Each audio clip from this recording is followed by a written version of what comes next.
commences-tu? Oui, c'est toi. Je vais reformuler la question. Est-ce qu'on vous donne une place pour souper?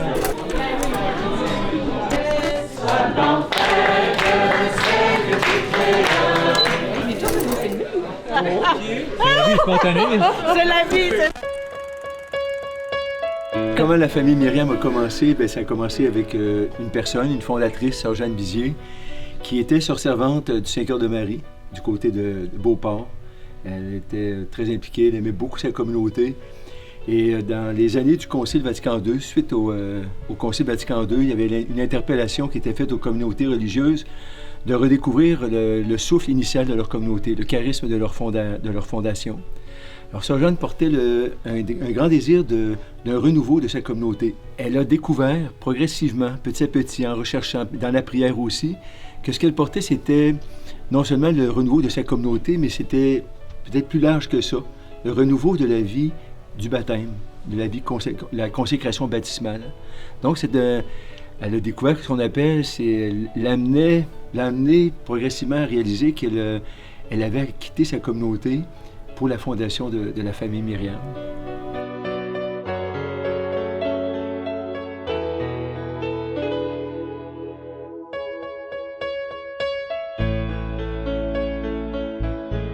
Oui, c'est un hôtel ici, mais qui a fait faillite. Alors, un homme d'affaires a racheté la faillite de l'Auberge du Roc et cet homme-là est allé à une retraite d'homme d'affaires à Grimby à l'époque, dans les années 70. Il y avait des retraites beaucoup à Grimby, entre autres des retraites d'hommes d'affaires. Et à la fin de la retraite, il y a un des hommes d'affaires qui se lève et qui dit « C'est merveilleux ce qu'on vient de vivre ici, mais qu'est-ce que ça va changer dans notre vie? Qu'est-ce qu'on pourrait faire pour concrétiser ce qu'on vient de vivre? » Puis là, il y en a un qui dit « Ben moi, je suis propriétaire d'un poste de télévision, radio, je vais donner 1 heure par semaine pour une émission religieuse. » Un autre qui avait un magasin de meubles, je vais faire telle chose. Puis un certain monsieur se lève et dit « Moi, je donne l'Auberge du Roc à Bécomo pour une communauté nouvelle. » Et il y avait aussi un avocat qui était présent, qui est venu voir Sœur Jeanne tout de suite après et qui lui a dit « Sœur Jeanne, as-tu entendu ça? L'Auberge du Roc, c'est pour toi, ça. » Sœur Jeanne a dit « J'ai pas l'intention de fonder de communauté. » Mais il a tellement insisté, cet avocat, que finalement, Sœur Jeanne elle a accepté de venir visiter l'Auberge du Roc. Et quand elle est arrivée ici, là, je peux laisser quelqu'un d'autre continuer. Ce qu'elle a vu, qu'est-ce qu'elle a vu? En mon cœur, Marie, pour aimer de l'amour plus grand. Je fais souvent mes fêtes. Je suis le Solange de la maison. Parce que mon nom, c'est Solange. Donc, à propos de la famille Myriam, on a une chance extraordinaire d'avoir leur présence dans le diocèse, leur histoire, leur origine. Pour nous, c'est vraiment un don de Dieu. Elles témoignent vraiment d'une vie donnée, d'une vie livrée. Elles sont très présentes par leur prière, par leur manière aussi de vivre. Elles ont une vie toute simple. Moi, je les ai découverts cette année encore davantage. Je les connais depuis 19 ans parce que j'ai 2 filleuls, Edmond et Adélaïde. C'est des petits que je suis depuis 7 ans. Puis je les ai mis en catéchèse chez eux et c'est extraordinaire. Dans la première évangélisation, c'est une communauté qui permet justement aux enfants de pouvoir vivre leur foi. C'est un accueil assez admirable. Donc, je pense que pour le diocèse, on est très, très chanceux de les avoir. Alors, premièrement, elle est venue avec Nicole, qui elle accompagnait. Elle a dit, je vais amener Nicole parce qu'elle travaille en éducation et elle aime son travail. Puis c'est une personne qui va m'aider à discerner. Elle a une bonne tête sur les épaules, elle va bien discerner.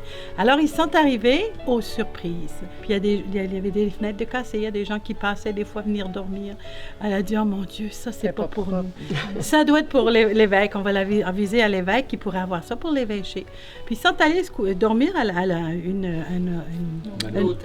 hôtel. Puis le lendemain, Nicole s'est réveillée, elle a dit, Sœur Jeanne, je pense vraiment que c'est pour nous, c'est pour toi. Je pense que c'est pour nous, ça. Elle a dit, qu'est-ce que tu dis? Oui, je pense vraiment. Ben, on va retourner. Puis ils ont cherché le projet de Dieu à partir de ce moment-là. Ben, ils sont retournés à la maison, mais ce qui a vraiment été déterminant pour Sœur Jeanne après ça, c'est que l'évêque de Bécomo, 4 jours ou 5 jours après la visite, lui a téléphoné et il ne connaissait pas Sœur Jeanne. Puis il a dit, Sœur Jeanne, j'ai entendu parler de ce qui vous arrive, venez donc me rencontrer. Puis là, dans la rencontre, finalement, elle est revenue. Puis là, l'évêque, ils ont parlé un petit peu, ils ont prié ensemble. Quand est-ce que vous venez? Fait que là, il y avait une auberge qui était donnée. Il y avait l'évêque qui dit, vous êtes bienvenus, je vous attends.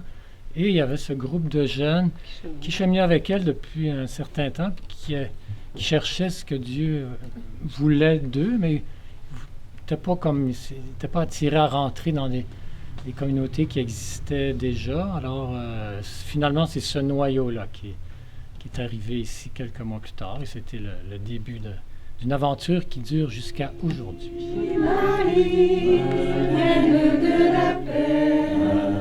Sœur Jeanne, elle avait eu dans son cœur, comme si le Seigneur disait, « Je ferai de cette terre de Caïn un mont Horeb ».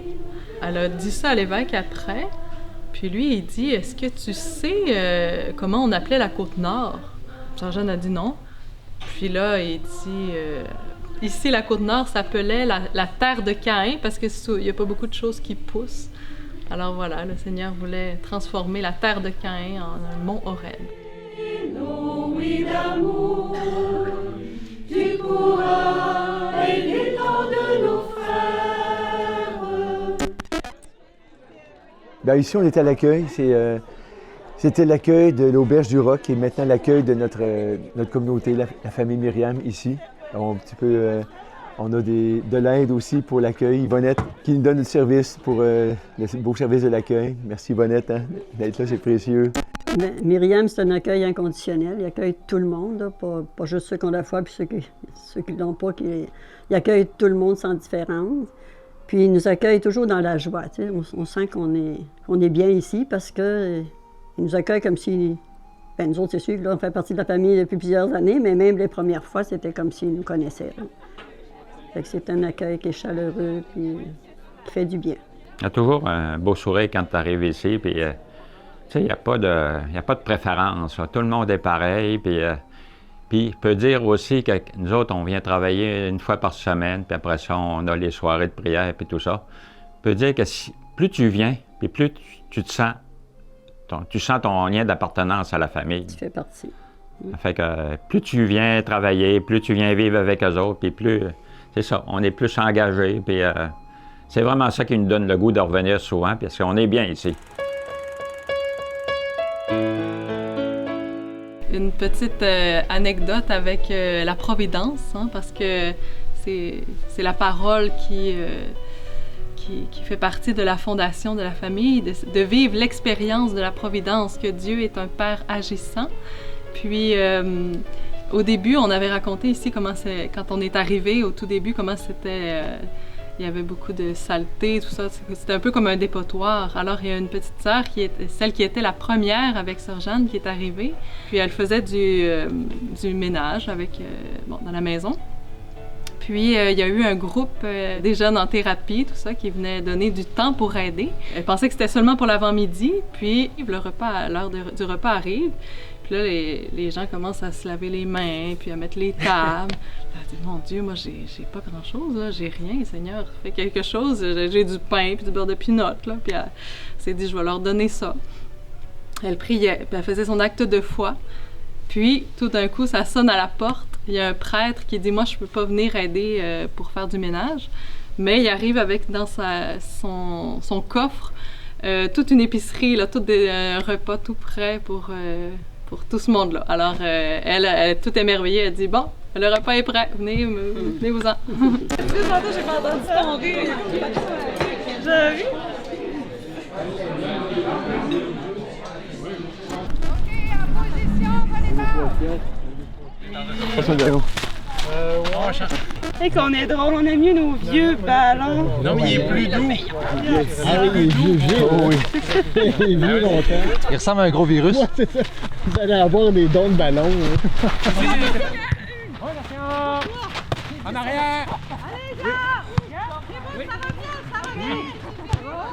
Alors, notre costume, l'originalité de notre costume, il est très simple, ça faut le dire, mais c'est venu simplement aussi parce que notre fondatrice allait pour un pèlerinage en Terre Sainte. Puis quand on dit Terre Sainte, on dit aussi « il fait chaud ». Alors, elle voulait des vêtements qui allaient être légers, pas trop chauds. Et puis là, ils ont magasiné des petites robettes qu'ils appelaient chez Croteau à 5 piastres. Et puis là, ça faisait l'affaire. Puis les autres dans la famille ont dit « Hey, mais ça, c'est pratique, hein? » Alors les autres voulaient avoir des petites robettes de chez Croteau qui n'étaient pas chères. Ça a commencé simplement comme ça, mais le bon Dieu se sert des événements simples pour faire son œuvre aussi. Alors après, bon là, évidemment, c'est plus des robettes de chez Croteau qu'on a, mais on confectionne nous-mêmes nos habits de service, mais on a gardé le bleu qui est Marial, à cause de la famille Myriam, la simplicité aussi. Puis aussi, c'est simple, c'est dépouillé, puis c'est pas attirant, alors c'est tant mieux pour des consacrés. Mais c'est commencé comme ça. C'est bon pour, oui, une communauté mixte, justement. Alors, la Providence a pourvu en partant avec chez Croteau. Un point aussi pour lequel on est connu, la famille Myriam, ce sont les petits pains de la parole de Dieu.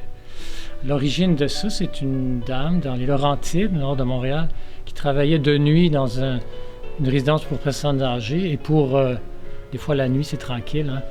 Et puis, elle écrivait à la main des paroles qu'elle trouvait dans la Bible et elle découpait, ça avait la forme un peu d'un petit pain et puis elle les répandait dans son groupe de prière et à d'autres endroits. Puis c'est trouvé que cette dame-là, elle est devenue une petite sœur de Myriam. Alors son moyen a été connu et puis à ce moment-là, on a pris la chose plus au sérieux, là, on les a fait imprimer dès les premières années là, de la communauté.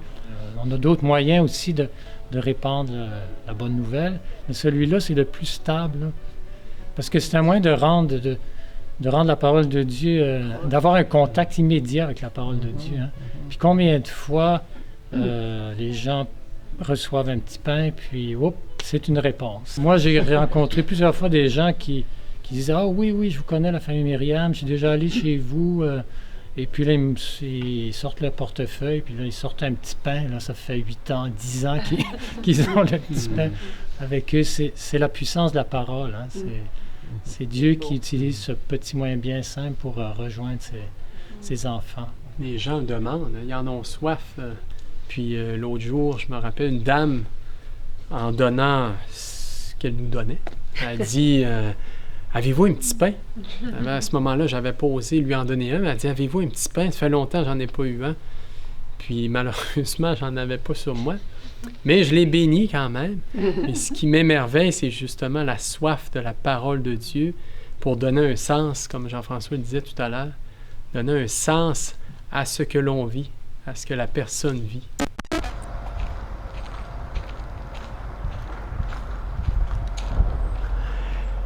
Notre terrain, c'est un peu un petit oasis en pleine ville parce qu'on disait, derrière, on a les terrains de la ville.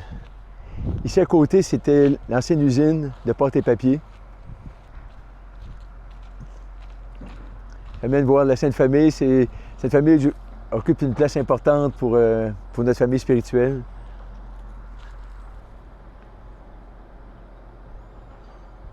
La Sainte Famille, elle est un modèle de communion, de vie ensemble, d'unité. Puis ce qu'on essaie de vivre, on essaie de le vivre et de le partager aussi. Donner le goût aux gens de vivre cette communion ensemble. Comme baptisé, mais aussi avec tous les gens qui fréquentent la maison.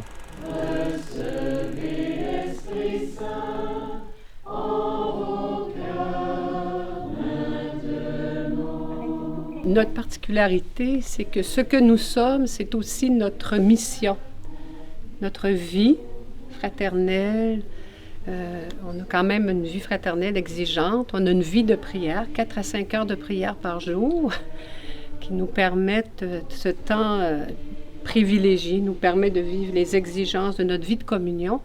Et ce que nous sommes ensemble, c'est ce que nous donnons à l'Église, c'est d'être une famille.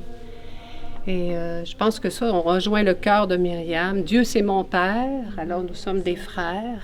L'Église, c'est notre famille. Et toutes les personnes qui viennent dans nos foyers, peu importe où ils sont, où nous sommes, ce que nous sommes, ils se retrouvent aussi parce qu'on est une famille. Hein? Alors, c'est guérissant, c'est plein d'espérance. Bon, ici, c'est une remise pour le jardinage, Saint-François d'Assise. Ici, on appelle ça un foyer.